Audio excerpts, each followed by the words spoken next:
Ty Simpson, listen to me.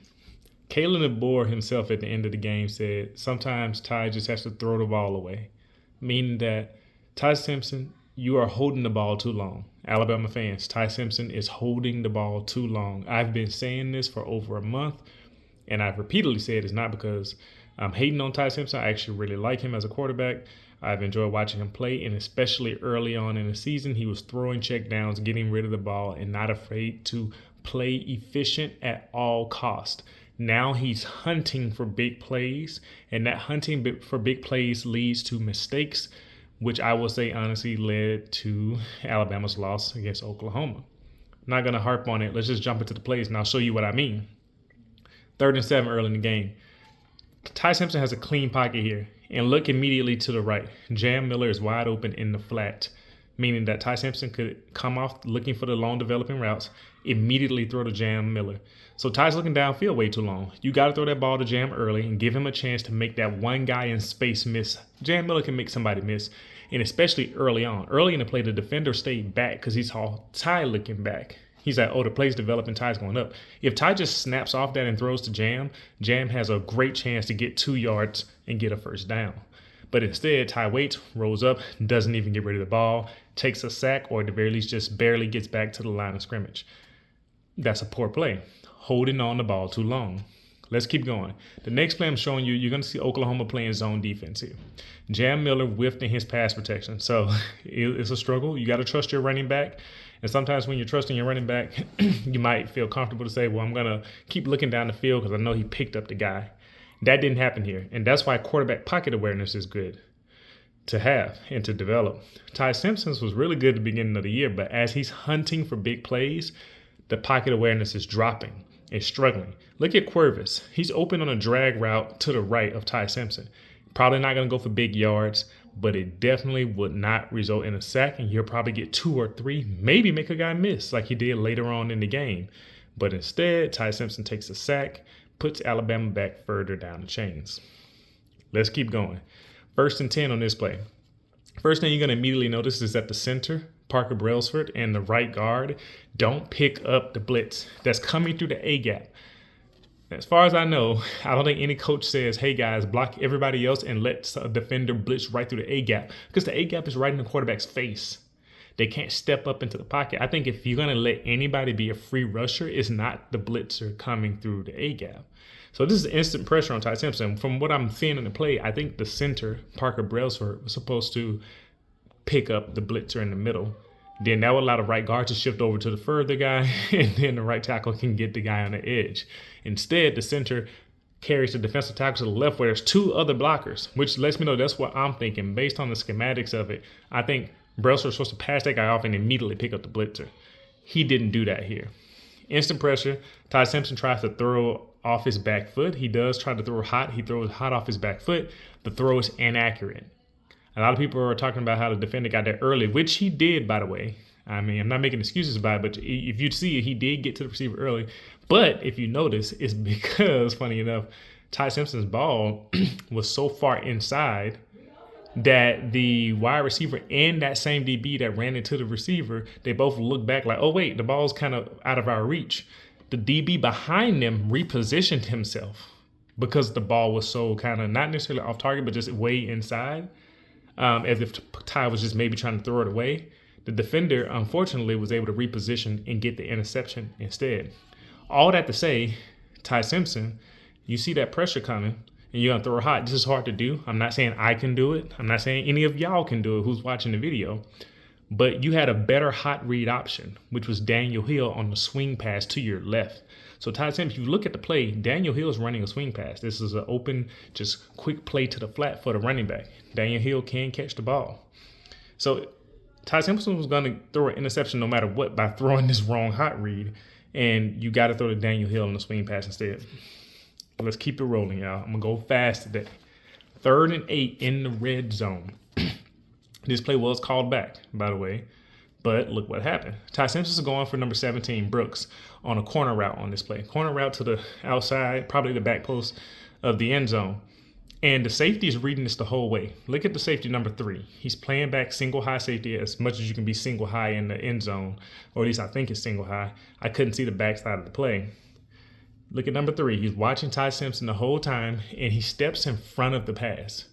So he wasn't just so happened to be shadowing the receiver or anything. He's watching Ty Simpson's eyes the whole play. That lets me know that something's off with Ty, because usually his eye discipline is good. He's staring down his option. The safety sees it, or the safety at least knows he's going that way, so he's shading and cheating that way. When Ty Simpson throws that pass, even though the defender that's on the receiver does pass interference and this play is called back, the fact that Ty Simpson threw this interception and the safety was able to read it was a sign that something was off. And if that penalty didn't happen, that interception is going to happen regardless. And that should have been a sign that something was happening. Ty Simpson's crumbling. The pressure's too much.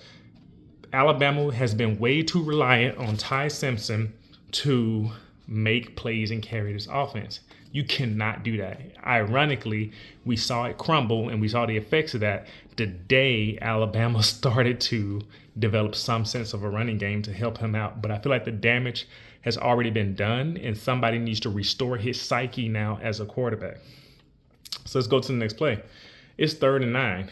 Alabama got wide splits, 2 receivers way at the top, 2 receivers way at the bottom of the formation. The right tackle just gets sped past on a speed rush, just gets blown by. And this is the freshman who's really athletic, by the way. He almost caught up to Michael Bowen, the guy who did the pick 6 earlier in the game. He almost caught up to him if you go back and watch that play, which is crazy. 6'6", 310 pounds, something like that. Michael Carter's big. But he just gets blown by on the speed rush right here. So the athleticism did not help him out against this experienced Oklahoma defensive lineman. Ty Simpson's pocket awareness is down. Like I said, he's lost his cool. The pressure of carrying the team and trying to make a big play every time and throw the ball way down the field is got to him. And he's not even feeling pressure coming to him from the side. A player he should see. Sometimes you don't see this blindside rush, but he's looking up the field. The guy's coming from his right. He's right-handed. He's got to see that out of the corner of his eye. Something's going on with Ty Simpson. He's lost it. He gets strip sacked as a result. Poor execution. Ty has to take off right here, or at least just take the sack and protect the ball instead of waiting for the play to develop when you're probably not going to get it. 3rd and 5. Let's move on. Ty, and so we're down to the last 2 plays I'm going to show you. You're going to see that Ty Simpson is basically now gun shy. I've been saying a lot, and that's the word we probably could use this whole time. He's been gun shy. He's crumbling.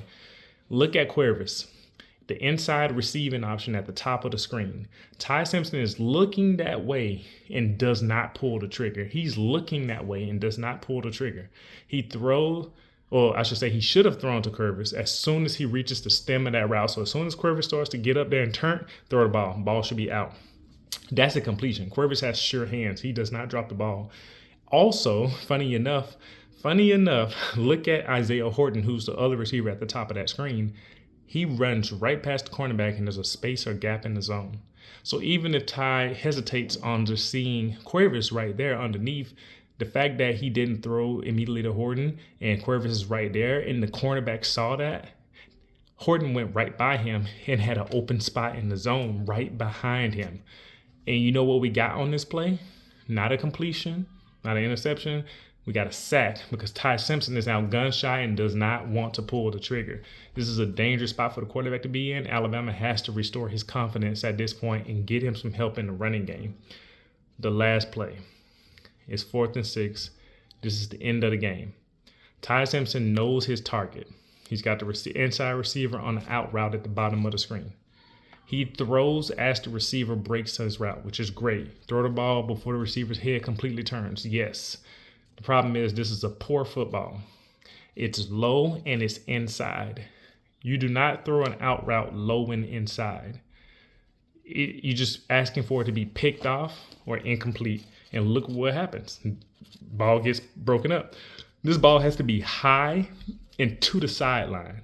If you throw an out route high into the sideline, the defender who's trying to guard you cannot get to it, especially if he comes up trying to cut off your inside, just like the Bowen, the DB did on this play. And of course, he probably somewhat did that because he saw the ball going low and inside. But no matter what, the play you make is high into the sideline, giving your receiver the best chance to keep this ball at the first down marker, or at least the opportunity to catch it and run up. If you throw a low inside, the receiver has to stop, turn around, catch the ball, gather himself, run to the first down marker. By the time you're getting tackled, especially on 4th and 6, they're playing the sticks. They're trying to make sure you don't get the first. Oklahoma played this very well. Veteran move. Let's play devil's advocate a little bit, though.